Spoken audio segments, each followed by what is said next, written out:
Viva Voz, com Vera Magalhães.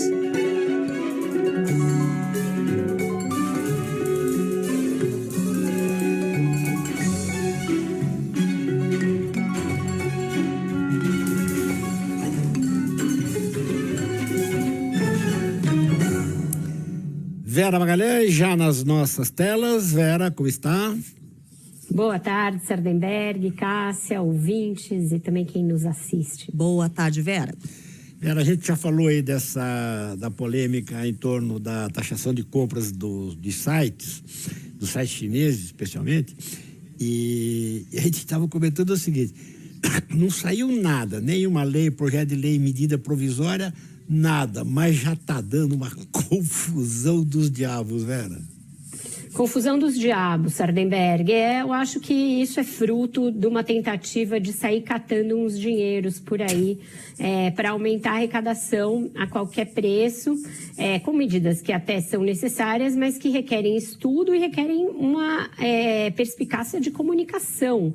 Eu acho que o Ministério da Fazenda não se deu conta de que estava mexendo num vespeiro que diz respeito a muitos consumidores. Esses sites de compras chineses têm uma enorme penetração no Brasil, na classe média baixa, enfim, eles estão aí disseminados por diversos grupos de consumidores e a comunicação foi muito mal feita e agora eles estão tentando desfazer impressões que eles próprios causaram. Quem falou em taxar compras de aplicativos, de online, estrangeiros, em primeiro lugar, foi o próprio ministro. E a medida foi anunciada nesse sentido e foi anunciado que ela renderia 8 bilhões. Agora está proibido falar em taxação, não se pode falar que vai taxar nada.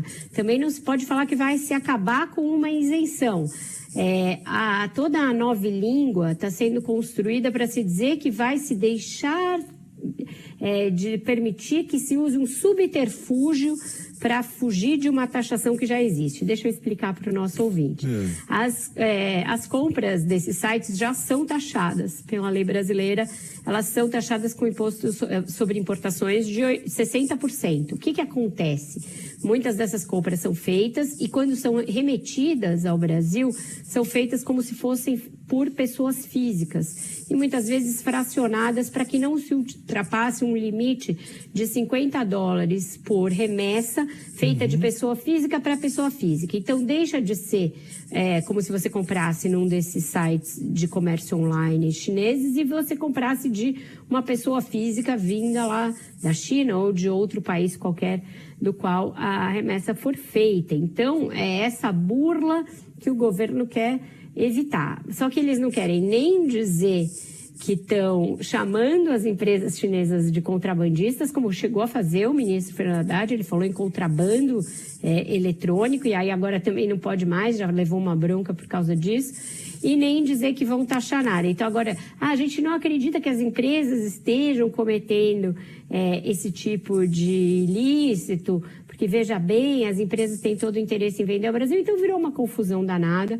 Até a primeira-dama, a Janja, entrou na parada, porque quando começou a ter muita reclamação dos consumidores e a oposição, por meio da família Bolsonaro, começou a bater no governo por causa disso, ela se viu obrigada a entrar e dizer que não era taxação do consumidor e sim das empresas. Só que também não pode falar que vai taxar as empresas. Então vamos ver como vai sair essa medida provisória, Sardenberg, que tipo de ginástica retórica e ginástica do próprio instrumento que eles vão usar para não ficar mal com ninguém. É difícil não ficar mal com ninguém. Não, e é aquela história, né? Se você diz que vai arrecadar 8 bilhões... alguém vai pagar esses 8 bilhões. Né? Alguém que não está pagando hoje, né? Não está pagando hoje, vai passar a pagar. E é o consumidor, né? Imposto o que eles dizem é que são as empresas, né? Mas o imposto que estão sonegando. Sim, mas imposto de importação, quem é que paga? É o importador, né? Claro. Aí recrutaram o próprio ministro, recrutaram o secretário executivo Gabriel Galípolo para falarem a respeito. O que eles dizem? A pessoa, quando vai comprar nesses sites, ela já tem de ter a expectativa de que ela está comprando de uma empresa e que ela vai ser tributada. Só que as pessoas não têm essa expectativa. Tem uma expectativa que elas não têm, é essa de ser tributadas. Elas vão comprar nesses lugares, não pela qualidade do produto, que muitas vezes é muito ruim. Vão comprar justamente porque é mais barato. E hoje elas não sabem que tipo de ginástica que eles fazem para não pagar o imposto. Elas sabem que elas não pagam esse imposto. Então vai ser necessária uma boa estratégia de divulgação, que eu imagino que eles não têm. Tanto que vocês veem que vários influenciadores digitais foram meio recrutados às pressas ali para tentar explicar para as pessoas que não tem aumento de imposto. Mas é isso que você está dizendo. 8 bilhões não brotam do nada. Alguém vai ter que pagar. E dá a entender que vai ser muito mais difícil eles terem um massivo incremento da arrecadação, de que eles precisam, dentro da engenharia do novo marco fiscal, né, Sardenberg? Se a cada tentativa de fazer esse aumento de arrecadação vem uma resistência brutal de quem vai ter de passar a pagar, né? Você sabe... Oi, desculpa. Não, eu já ia partir para um outro assunto aqui que tem a ver com esse, que é o 2+1, mas você ainda tem mais alguma coisa? Só uma coisinha, não, é porque para mostrar, Cássia e Vera, que o assunto ainda é mais complicado. Porque o nosso ouvinte aqui, o André Bueno, ele diz o seguinte, que ele já comprou uns 500 itens da AliExpress. Desses 500 itens que ele já comprou, ele disse que só 3 foram tributados porque foram declarados acima de $50, né? Então, todos os outros que declarados abaixo de $50 não foram tributados. Aí ele diz que ele não compra só por causa do preço, mas porque ele consegue encontrar produtos de muita qualidade, com origem na China, ou intermediados por sites chineses. Mas, enfim, ele diz que compra coisas de qualidade. E diz o seguinte, que acha justo que se pague imposto. Falou, o que ele discute aí, outro assunto, que é o seguinte, o imposto de 60% sobre o valor total, incluindo sobre o frete, ele falou, é muito, gente. Não pode ser. Aí inviabiliza. E aí entram 2 outros componentes de problema político aí para o governo, só nisso que ele As camadas não terminam.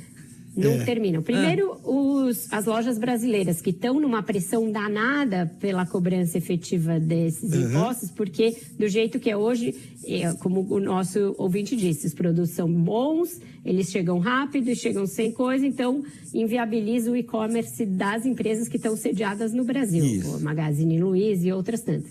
E a segunda camada de problema é o seguinte, o governo também não quer criar problema com a China, nesse momento em que o Lula está lá fazendo todo tipo de mesura possível para o Xi Jinping e para a China, e querendo inclusive fazer isso como um contraponto à sua relação com os Estados Unidos. Então, por isso é que tem que fazer 1000 ginásticas e não pode nem citar o nome das empresas para não associá-las ao que o ministro falou de contrabando eletrônico. Então, é muito complicado. Acho que eles mexeram num vespeiro sem calcular todas as implicações. Não sei se não vão nem recuar de todo dessa medida, viu? E aí eu já entro no que a Cássia ia me perguntar. Hoje, no 2+1, a gente vai entrevistar justamente o Gabriel Galípolo, o número 2 da Fazenda. Exato. Esse é um dos grandes temas a serem tratados, mas tem muitos outros. Tem a questão do marco fiscal, tem toda a discussão sobre reforma tributária, enfim. Vespeiro é o que não falta ali na mão dele. Vera Magalhães, muitíssimo obrigado, Vera. Até amanhã. Obrigada, Sardenberg, Cássia. Um ótimo jornal para vocês. Até mais, Vera.